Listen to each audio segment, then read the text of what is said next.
Kuncinya itu untuk bisa menumbuhkan rasa bertambah cinta kita pada Allah.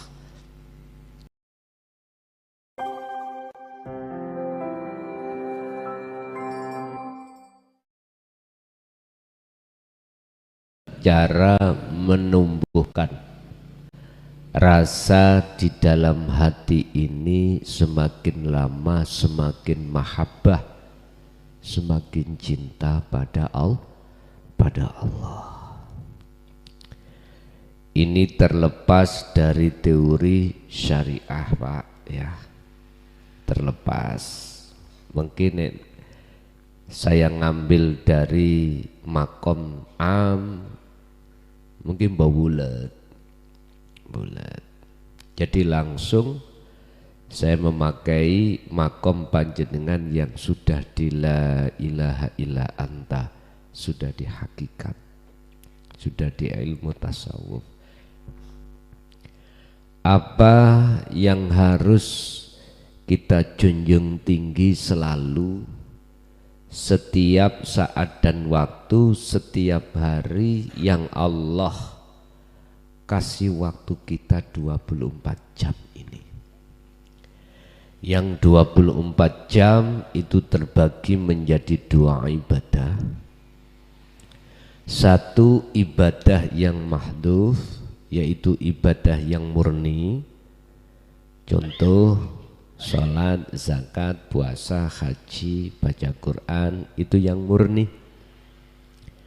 Yang ghairu mahdhuf, yang tidak murni, selain daripada itu, contoh kita makan, kita minum, kita kerja, itu ibadah-ibadah yang tidak murni.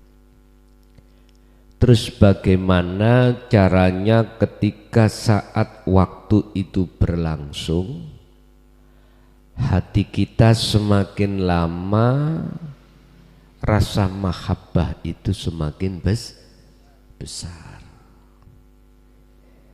Maka tidak boleh tidak, kita harus mengikuti sistem apa yang telah dilakukan baginda Rasulullah sallallahu alaihi wasallam, yang diteruskan oleh para tabi'ina sholihin, termasuk guru kita Mbah Yai Ismail. Jelas mengajarkan jenengan kalih kula, mengajarkan kita hati ini bagaimana terus merasa besar, terasa besar rasa mahabbah terhadap Allah. Berkenaan dengan hal ini, maka bisa dibuka di dalam surat Ali Imran ayat 191. Itu salah satu untuk menumbuhkan rasa cinta mahabbah kita pada Allah Subhanahu wa ta'ala.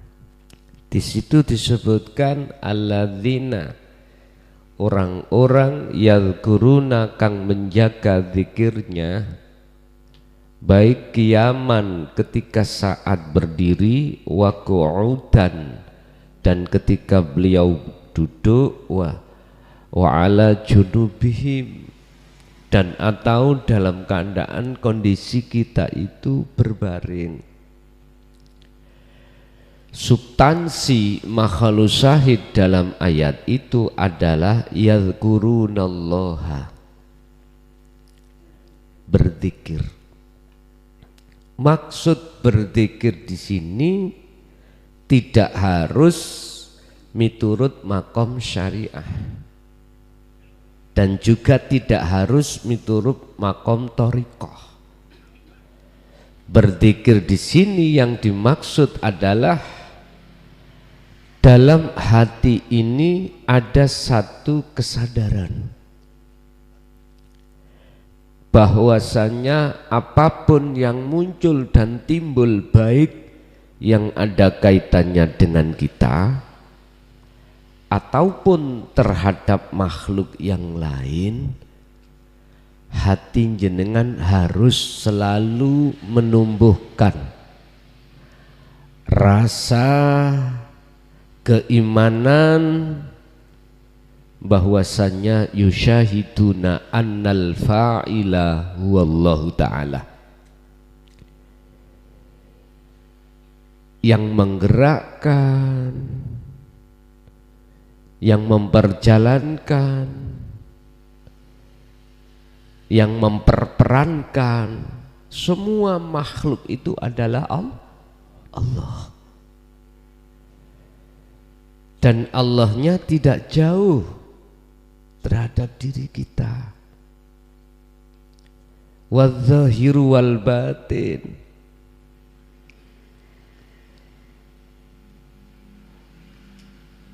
Kita kalau bicara tentang Allah, yang dimaksud ini bukan isim, bukan sifat, dan pula bukan zat hidup, tetapi yang dimaksud yadhkurunallaha ini adalah ana. Yang ana itu lahir dari maksud laisa kamislihi syai'un, dan itu akan muncul secara otomatis dalam hati jenengan setelah faktulu anfusakum, setelah apa yang didawuhkan Allah di dalam surah Al-Baqarah ayat 54, kisah Nabi Musa dengan para kaumnya, di mana beliau berkata kepada kaumnya, ya kaumi, he kaumku. Nabi Musa itu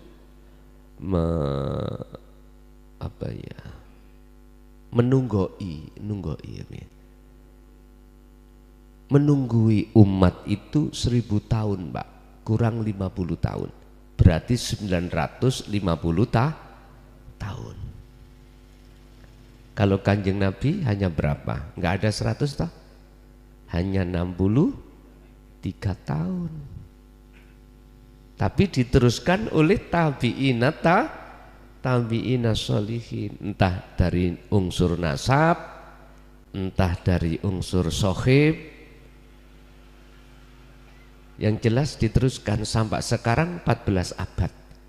Berarti lebih banyak Nabi Muhammad daripada Nabi Musa. Beliau itu dawuh berkata terhadap kaumnya, ya qaumi innakum dzalamtum anfusakum, sesungguhnya kamu itu telah mendolimi dirimu sendiri. Ini ayat ini Bapak Ibu, kalau kita tidak tahu makhluk syahid dari sisi hakikatnya bahaya, nggak bisa paham. Kalau kita terjemahkan dari muhakamah, nggak akan paham. Ternyata yang dimaksud innakum dolamtum anfusakum ini adalah mendolimi dirinya hidup, sama dengan mendolimi Allah. Bentuknya apa? Bittikhadikumul ijlah, mengadakan selain kami selihi dalam kita itu sebagai Tuhan. Al-ijla, Pak, di sini ada yang mengartikan sapi atau anak sapi. Anak sapi kalau dibiarkan nanti menjadi sapi. Makanya bulan Dzulhijjah disembelih, Pak. Sembelih buat kurban. Kebanyakan kita umat Islam itu menyembelih sapi secara fisik. Tapi sapi yang di dalam hati, mohon maaf, umat Islam enggak paham. Kecuali jenengan kali kula niki sebagai santunya Mbah Yai dipahamkan hukum hakikat. Ternyata yang disebut al-ijlah adalah masiwallah, perkara-perkara selain Allah yang sudah masuk dalam hati. Wala taj'alu ma'allahi ilahan akhara, janganlah kau jadikan selain Allah itu dalam hatimu. Bentuknya kaum itu gimana? Contoh ngeten. Apa yang ada di dalam diri saya, Allah sejatinya, yaitu yang tidak bisa kami sebut, itu saya aku-aku. Apa baju sifat wujudnya Allah, itu saya aku-aku. Contoh kalam. Dalam hatiku ada satu iman rasa kalau saya yang berkalam.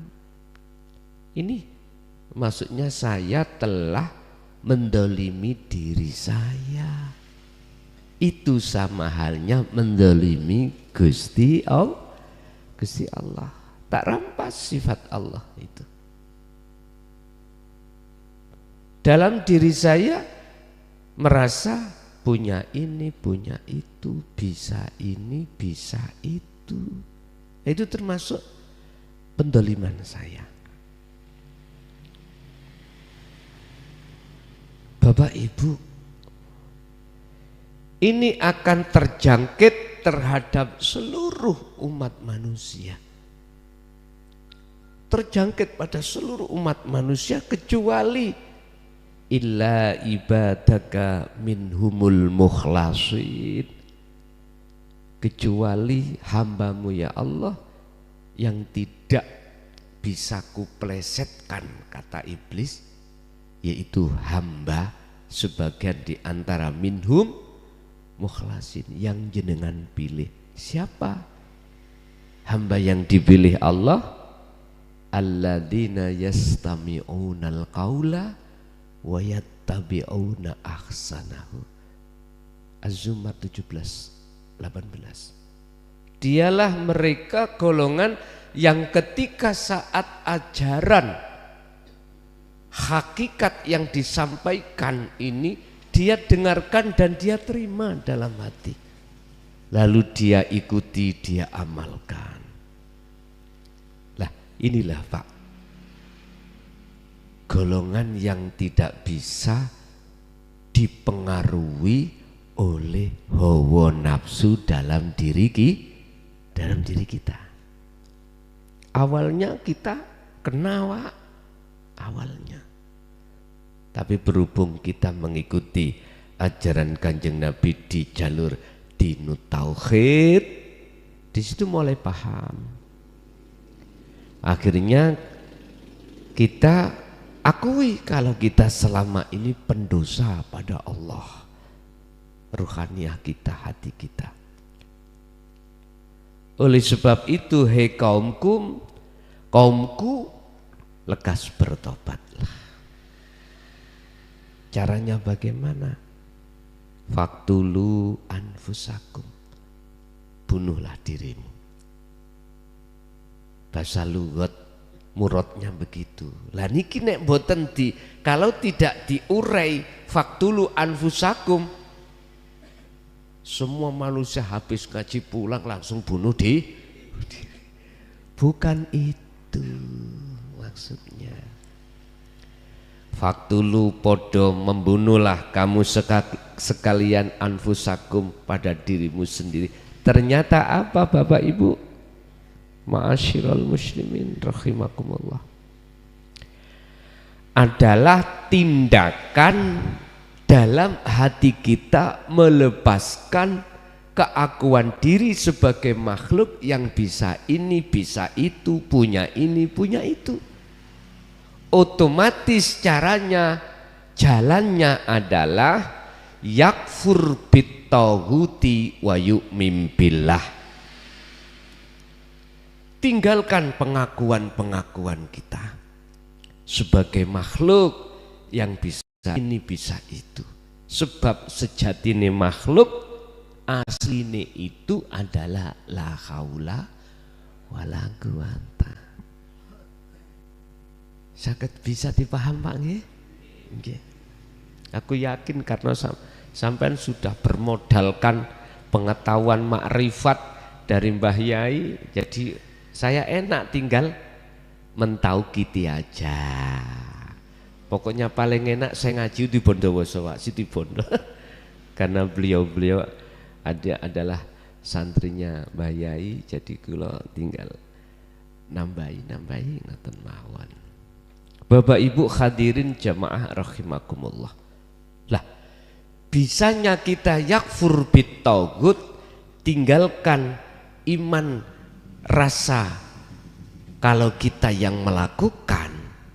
Kembali lagi kepada ayat surat Ali Imran 191 tadi, alladzina yadhkuruna, jenengan kita semuanya ketika saat baik berdiri, duduk atau berbaring, hati selalu berzikir. Fungsi dari sirul asrar, zikir yang sudah tidak mengucap, sudah tidak isim nama, sifat sudah tidak, tapi di situ adalah su'aul basirah, menumbuhkan rasa kesadaran kalau hidup dalam diri kita itu sejatine wujude Gusti Allah. Akhirnya kalau sudah di situ jenengan berhak Allah dohir wujude jenengan kali kula niki, wujud jenengan nyata tak? Nyata. Inilah maksud sifat wajib Allah wahdaniyah, makna sawiji. Makanya seluruh dunia manusia yang jumlahnya triliunan itu enggak ada yang sama. Kita wujudnya ada yang sama? Enggak ada. Sekalipun itu saudara kembar, enggak ada yang sama. Wahdaniyah, makna tunggal, yaitu ini khusus bagi jenengan yang sudah duduk di akad baru boleh Pak. Kalau enggak di situ enggak bisa, batal hukumnya. Contoh, mohon maaf nggih, agak terlalu tajam nggih. Siapa yang mengatakan aku Allah? Merekalah yang sudah faktulu anfusakum, sudah kefanaan selain Allah, termasuk dirinya. Baru sah munculnya hal itu, baru sah. Yang tidak sah itu kan masih di dalam muncul keakuan diri makhluk itu. Makanya mengapa di dalam surat Toha itu dikatakan innani anallah, ditegaskan yang berkata innani itu adalah Allahnya. Itu menegaskan bahwasanya siapapun kita tatkala masih muncul selain wujud Allah dalam diri kita, berarti masih pengakuan-pengakuan, maka nggak boleh. Mungkin gini Pak, kalau ibaratkan gini, kita masyarakat umum, tatkala kita pakai mobil terus di depan kita lampu merah, kita terjang aja, ini pelanggaran, nggak boleh, karena belum punya kewenangan. Berhubung jenengan presiden, angsal mboten?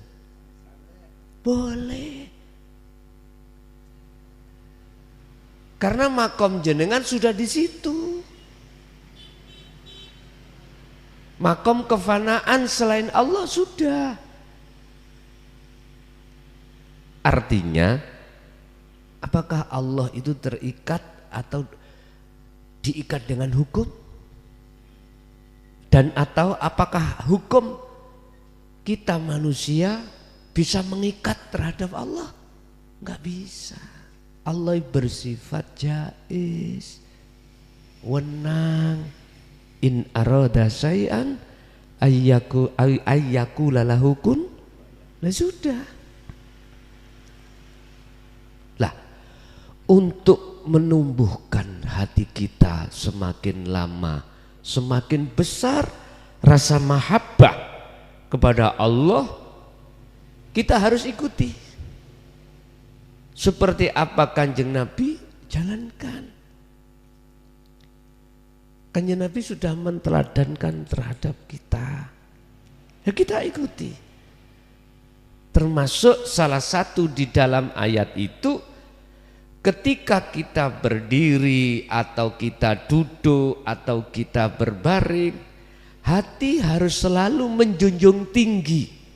Faqadistamsaka bil urwatil wuthqa, memegang teguh tali Allah itu. Mana tali Allah? Dzikir. Mana yang dimaksud dzikir? Adalah dalam hati ada rasa kesadaran keimanan bahwasanya hidup itu wujudnya Allah yang dalam diri kita atau di luar diri kita.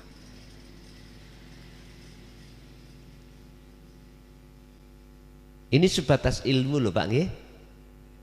Jenengan praktek nih, cara prakteknya gini Pak. Tapi sampean gak oleh protes nanti, gak oleh takut. Gak oleh protes juga gak boleh takut. Ketika jenengan berdiri atau duduk atau berbaring, udah. Akal ini lepaskan urusan dunia. Gak usah nyebut-nyebut, gak usah. Terus hati jenengan bersamaan didorong dengan hati jenengan, lepaskan keakuan diri kita sebagai makhluk. Artinya anggap sudah tidak ada kita. Udah. Ikuti. Di situ adanya hidup dalam diri jenengan, yakinkan, tancapkan kalau itu wujudnya Allah. Nanti jenengan dalam hati jenengan maknyes. Udah. Sampai nanti akan dimasukkan alam gelap atau alam terang, jangan takut. Udah, ikuti aja. Allah memperjalankan itu. Isra, Mi'rajnya dengan ikuti aja. Jangan takut mati loh Pak ya. Jangan takut.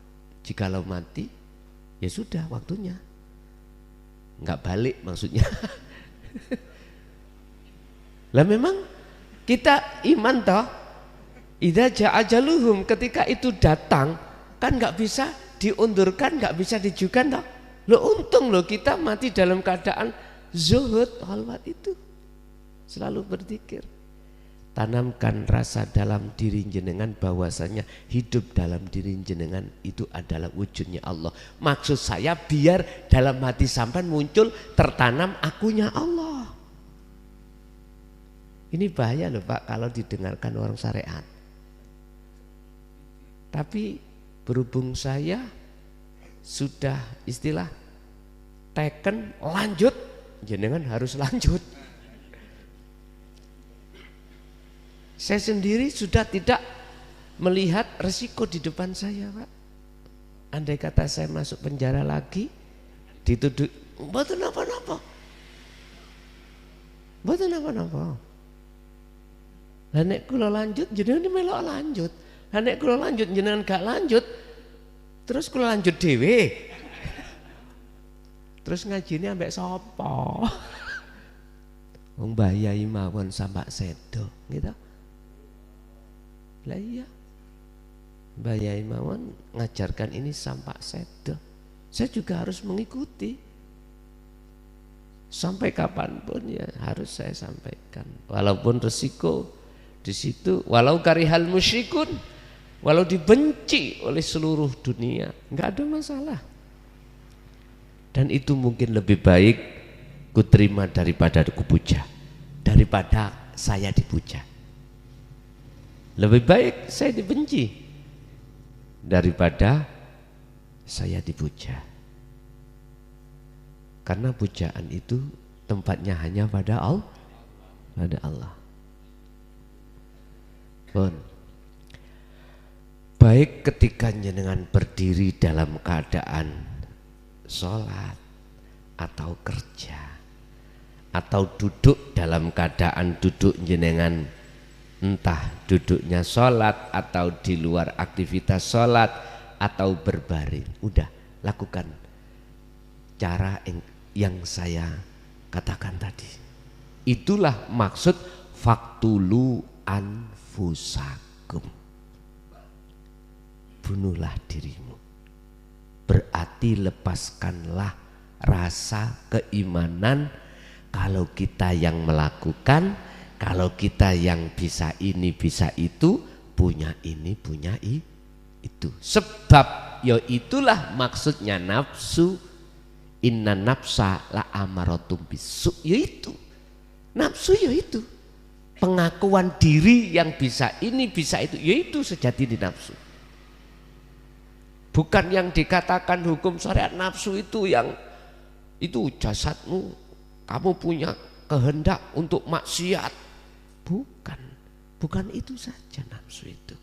Oh, nafsu kita itu punya karep untuk sholat, untuk zakat, untuk puasa, bahkan haji, baca Quran. Manakala kehendak itu dalam hati kita masih muncul taholli, keakuan diri makhluk yang berkehendak, itulah sejatinya nafsu. Dalam hadis Rasulullah mengatakan jihadu, kita menghadapi jihadul akbar, Pak. Jihad perang yang besar adalah merangi hawa. Ya ini keakuan diri. Pun jenengan sudah kenal, sudah tahu siapa sebetulnya nafsu itu. Setelah itu baru jenengan perangi, baru bisa menang. Orang perang menang atau kalah itu tergantung tahu musuhnya atau tidak. Iya, tahu atau tidak kita musuh kita. Itu letak kekalahan dan kemenangan. Kita akan menang manakala kita tahu di depan kita adalah musuh kita. Illa ma rohima rabbi. Tapi ada kehendak atau nafsu yang dirahmati. Mana kehendak atau nafsu yang dirahmati? Yaitu tadi ana urip, ananya Allah. Itu maksudnya. Jadi untuk menumbuhkan semakin lama jenengan cintanya semakin besar pada Allah, kuncinya ada di zikir. Zikir yang kami maksud adalah sirul asrar, untuk mencapai fana'ud zikri, dari la ilaha illa anta menuju la ilaha illa ana. Kuncinya ada di situ, Pak. Jadi kita tidak terikat dengan waktu, terikat dengan ibadah. Artinya segala ibadah apapun bisa jenengan jadikan sebagai fasilitas untuk selalu menanamkan rasa mahabbah kepada Allah Subhanahu wa ta'ala. Nyun sewu, ada makalah dari Syekh Ibnu Athaillah dalam kitab Hikam iku gini, Pak. Segala ibadah itu musproh. Apa ya? Musproh, bahasa Maduranya. Tidak berguna itu loh. Tak guna. Al-a'malu suwarun qaimatun. Itu laksana patung yang tidak bisa apa-apa. Berarti enggak bermanfaat. Sebab apa? Sebab enggak ada ruhnya. Patung itu enggak ada ruhnya. Istilah bahasa jasmani kita patung, Pak, ya. Enggak ada rohnya. Ya, kalau kita biarkan semakin lama semakin berbau. Gitu. Enggak ada manfaatnya. mana amaliyah ibadah yang tidak berguna di mata Allah indallah. Itulah ibadah amaliyah yang tidak bernyawa. Apa nyawanya? Ruhnya amal ibadah itu. Wa arwahuha, itulah wujudu siril ikhlas fiha indalem amal. Ruhnya amal adalah rahasianya ikhlas. Apa yang dimaksud siril ikhlas? Itu adalah cahaya makrifat. Bagaimana mungkin cahaya makrifat dalam hati jenengan untuk menuju ana itu bisa terjadi lawang cahaya makrifat bersumber dari zikir. Lawang kita tidak berzikir. Bagaimana ada cahaya makrifat dalam hati kita? Nggak bisa. Akhirnya jangan heran, Pak. Kalau kita itu waktu ngibadah masih ada keinginan selain Allah. Pak, korban sapi untuk apa, Pak? Oh, besok ini pahala buat tumpaan kalau kuat sirotol mustaqim. Kan masih makhluk itu, Pak ya. Surga kan masih makhluk. Masih makhluk. Mohon maaf tidak mengurangi rasa hormat gitu, kami terhadap saudara saya baik yang ada di syariah maupun di thariqah. Tidak, saya tidak bermaksud untuk mendiskriminasikan, enggak. Saya bermaksud untuk bagaimana kita ningkat gitu loh ya. Ningkat. Enggak itu saja. Ibadah kita biar di mata Allah itu ternilai. Artinya karena zikir yang sudah jenengan tanamkan di dalam hati itulah nanti akan menumbuhkan rasa pelepasan diri. Jadi ikhlas itu di situ. Kita tidak merasa kita yang melakukan. Tapi yang melakukan semua adalah Allah dalam diri kita. Lah inilah yang akan menumbuhkan cahaya ma'rifat. Inilah yang dimaksud sirul ikhlas. Rahasianya ikhlas. Ya ini. Dengan begitu maka kegelapan yang ada di dalam hati kita oleh karena cahaya datang saknaliko seketika itu hilang. Terus yang nyata siapa? Ana. Akunya Allah. Lah artinya Bapak, setiap kali ibadah apapun akan ternilai di mata Allah, akan disebut sebagai ibadatun makbulatun. Manakala ketika beribadah ruhaniyah jenengan iku makrifat dateng, makrifat pada Allah yang nyata, yang wujud itu hanya Allahnya. Inilah yang dimaksud Kanjeng Nabi Ibrahim, inni wajjahtu wajhiyah, sesungguhnya kuhadapkan wajah ruhku terhadap wajah Allah. Kita umat Islam umumnya tidak seperti itu. Ucapannya memang seperti itu, tapi buktinya enggak. Kita menghadapnya itu tidak wajiyah. Menghadap apa? Lilladzi fatoros samawati wal, isinya samawat dan ard. Makanya jangan heran kalau kita sholat Allahu Akbar ingat wedhus, kambing, sapi. Jangan heran, itu kan isinya langit dan bumi toh Pak ya. Samawat, berarti samawat itu urusan akhirat. Kita ingat surga, ingat pahala dan lain sebagainya.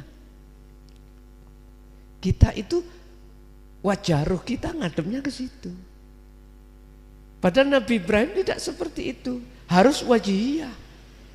Jikalau miturut ayat ini itu, jikalau apabila ada istifham, pertanyaan gini atau syarat, Jikalau betul-betul wajah ruhmu itu menghadap wajhia, maka ditutup ayatnya wama ana minal musyrikin. Dan saya tidak termasuk golongan orang yang menyekutukan Allah, orang yang menduakan Allah. Artinya kesucian Allah dalam keahatan murni. Dirinya Nabi Ibrahim sudah enggak ada, tinggal anak Allah. Kalau dijelaskan secara dohir loh, ini memang bahaya. Dijelaskan secara dohir kepada golongan makom yang ada di bahaya Pak. Aku Allah bahaya. Biarlah itu ada di dalam hati jenengan.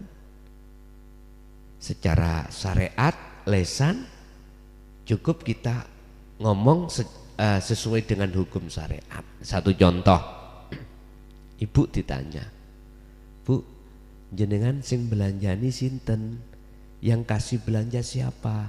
Tidak ngomong suami, tapi Allah. Allah minta belanjanya. Jangan gitu. Tapi nggak salah loh Pak, karena kebenaran di dalam sampai keluarkan. Tapi ini bahaya manakala ditangkap oleh makom nggih, makom umum bahaya. Tapi nek jenengan sing menerima cocok tepak itu, Masya Allah. Ya sekali-kali lah gitu. Pak Bapak siapa yang masakkan jenengan? Jelas Allah. Mana wujudnya itu? Lah. Allah dohir, Allah itu. Loh wes bingung. Kita golongan bingung. Akhirnya muncullah apa namanya mukhotob atau lakop. Kita dituduh sesat. Kita dituduh menyekutukan Allah dengan yang lain. Biar enggak terlalu banyak ombak badai, cukup di dalam hati. Bapak Ibu hadirin, niki anu lho Pak, pembahasan iki mang mutlak lho Pak ya. Mutlak ini tadi, mutlak. Loh, harus. Dan tadi saya katakan, wis biarlah saya dibenci orang, disesatkan orang, saya jalan terus. Jenengan kalau mboten maksa, jalan monggo, gak jalan enggak, ya monggo. Nek gak jalan, ya aku enggak kesini lagi itu toh. Saya teringat dengan kalimat jangan takut. Apa yang di depanmu itu duri atau kerikil tajam. Karena ingat, mohon maaf, keadaan iman umat manusia, khususnya umat Islam, belum ihsan. Belum ihsan. Masih mengatakan Allah itu jauh. Apa yang ngecat Lombok sana, lah gitu toh. Sambil telunjuknya ke padahal Allah di dalam dirinya sendiri. Idza sa'alaka ibadi anni fa inni qaribun. Muhammad, jikalau umatmu bertanya, hambaku bertanya tentang aku di mana, katakan inni fa inni qaribun. Saya dekat. Lah, Allah dekat buat golongan yang mana? Ya golongan jenengan yang sudah masuk di la ilaha illa anta sampai ila ana lebih-lebih. Sehingga kemanapun jenengan pergi dan apapun aktivitas yang jenengan hadapi, jenengan pasti di dalam hati terasa selalu dilayani oleh Allah. Itu tanda mahabbah jenengan semakin besar, semakin besar. Terus miturut surat Al-An'am ayat 79 tadi terkait kisah Nabi Ibrahim, jikalau ini wajah tunya itu menghadap samawati wal ard, berarti mafhum mukhalafah dari ayat itu apa? wa ana minal musyrikin, jadinya gitu. Manafinya nggak ada. Wa ana, dan saya iku minal musyrikin, termasuk golongan orang yang masih menyekutukan datang Allah. Buktinya dalam hatiku masih ada selain Allah. Ini miturut kajian tauhid antawa ana, Pak. Ini pun salah paham. Dan kita harus menyempurnakan keislaman kita di dalam hakikat sampai makrifat. Wajib, Pak, miturut ulama-ulama akhirat, wajib. Sebab Islam itu dibangun dari syariat thariqat, hakikat dan makrifat. Udkhulu fisilmi kafah, kesempurnaan Islam di situ. Kalau ini sudah sempurna, maka ayatnya inilah yang menjelaskan, mentaukiti tentang makrifat. Apa? Kalau sudah sempurna makrifat jenengan, wala tatabi'u, ini perintah Allah. Wala tatabi'u, lan ojo podo manut, dan janganlah kau mengikuti khutuwati syaiton, terhadap bisikan nafsu dalam hatimu. Apa bisikan nafsu? Allati yuwaswisu fi sudurin nas. Lah, jenengan disuruh untuk melalaikan Allah. Makan harus lalai, kariku Allah yang berperan. Kita disuruh ngakui, yang kasih belanja kita dipaksa untuk beriman, yang memberikan belanja adalah suami. Yang memasakkan kita dipaksa beriman, yang memasakkan itu sumbernya dari istri. Nikile, mohon maaf, jangan kau mengikuti ajak-ajaknya iblis atau nafsu dalam diri kita. Wala tatabi'u khutuwati syaiton. Sebab apa? Kita tidak boleh mengikuti bisikan nafsu di situ. Sebab innahu sak temene setan nafsu lakum kedui sira kabeh iku aduwun, mungsuh mubinun kang nyoto. Sekarang kita ketika saat proses pengenalan nafsu ya, dan memerangi, berarti nafsu statusnya menjadi mungsuh. Tapi kalau nanti kita sudah dikatakan Allah, sudah sampai ke musyahadah, bukan musuh lagi, Pak. Teman untuk berrahmat pada Allah. Lho niku lho, sampai mati yo tetap ngiting kita. Bukti nih, kita haus, dalam hati ada nafsu, keinginan untuk minum. Kita lapar, makan. Kita setiap hari ada keinginan berangkat kerja. Nah, itu kan nafsu semuanya, nafsu. Lah berhubung nafsu itu sudah tidak jadi musuh Anda, bahkan menjadi teman, gitu.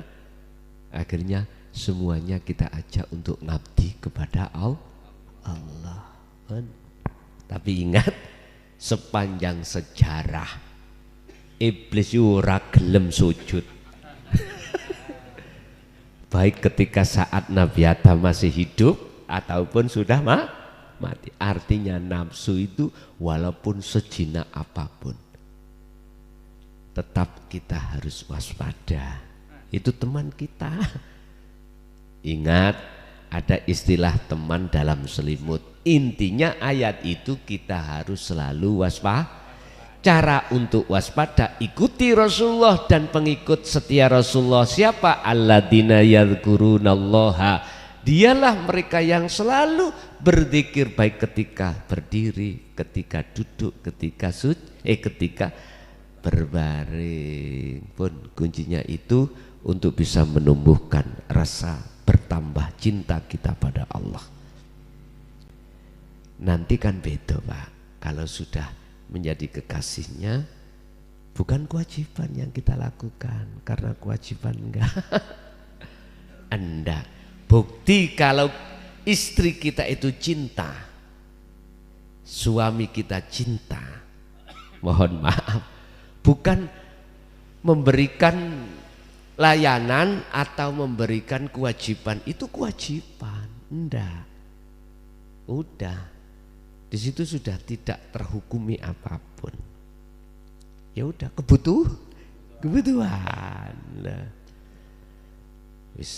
jadi jenengan sholat sudah tidak karena perintah, sudah tidak karena kewajiban, karena memang ya sudah seia sekata, kebutuhan. Wa ma umiru illa liya'budullaha mukhlishina lahud liya'budullaha. Kita akan masuk ke liya'budullaha memang kebutuhan, bukan kewajiban. Tapi nek miturut makom kita yang masih diam, yo kewajiban. Ngaten dah. Tinggal kita makom di mana.